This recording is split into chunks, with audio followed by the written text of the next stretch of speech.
मित्रों नमस्कार। मित्रों, धनु राशि वालों के लिए ये आने वाला 2025 का जनवरी माह उन्हें चौंका देने वाला है।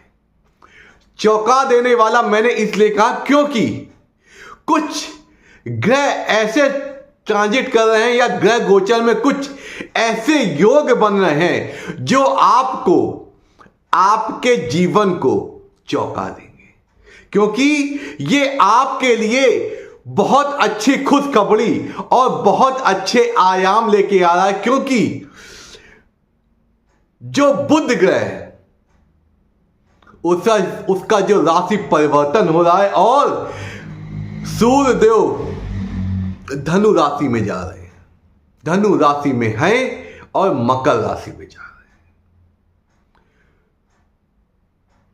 चौंका देने वाला मैंने इसलिए कहा कि बुध आपके सप्तम भाव और दसम भाव के स्वामी होके बैठे, तो कुछ ऐसी परिकल्पनाएं बन रही हैं और ऐसे योग बन रहे हैं जो शुक्रदेव, जो आपके छठे भाव के स्वामी और एकादश भाव के स्वामी होके आपके अतिथि भाव में बैठे हैं।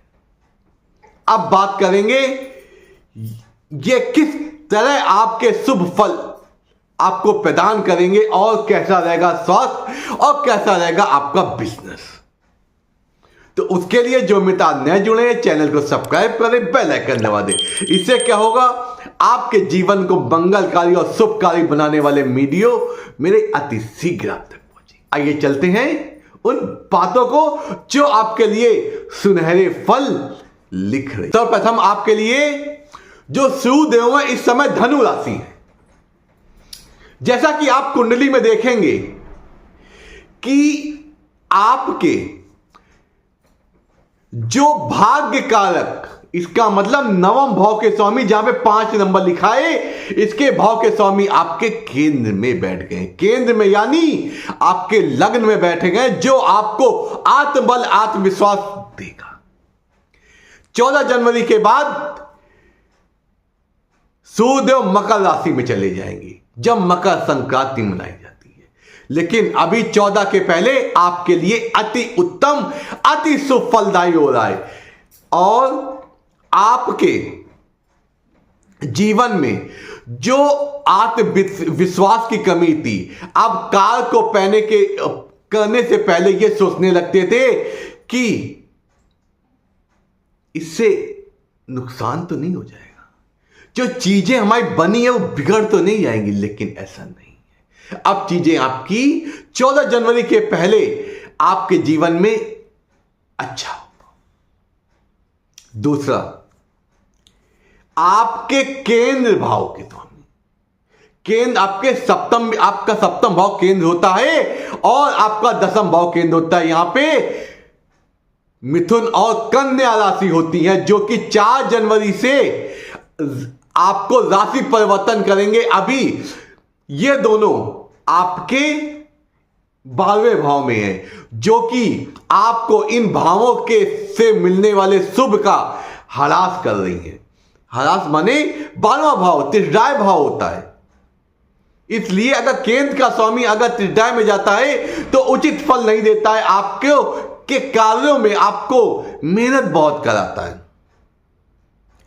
किसी के साथ आप कोई व्यापार इत्यादि करने की सोच रहे थे, वो नहीं बन पाता है। पति पत्नी अपोजिट पार्टनर के प्रति जो भी चीजें हो रही थी, वो मन मुटाव के कारण, जलन जैसी बातों के कारण रिश्ते सही नहीं हो रहे थे। कार्य क्षेत्र में तुनक मिजाजी हो रही थी, बॉस और आपस के कलीगों में उतना अच्छा नहीं था। लेकिन अब जब 4 जनवरी के बाद जब 9 वर्ष आएगा, तब क्या होगा, बुध देव धनु राशि में आ जाएंगे और 14 तारीख तक का दोनों एक साथ रहेंगे। सूर्य और बुध बुद्धादित्य योग बनाता है। बुद्धादित्य योग की खासियत होती है, आपने जो कर्म किया है उसका फल, शुभ फल अवश्य मिलेगा। और लगन में बुद्धादित्य योग अत्यधिक शुभकारी और फलकारी होता है। तो इस एक तो ये स्थिति बन गई बुध और सूर्य की। 14 के बाद सूर्य मकर राशि में चले जाएंगे। तब आपको कुछ बातों का ध्यान रखना है। आपकी ये जो आपका द्वितीय भाव होता है, ये आपकी भाषा शैली का होता है।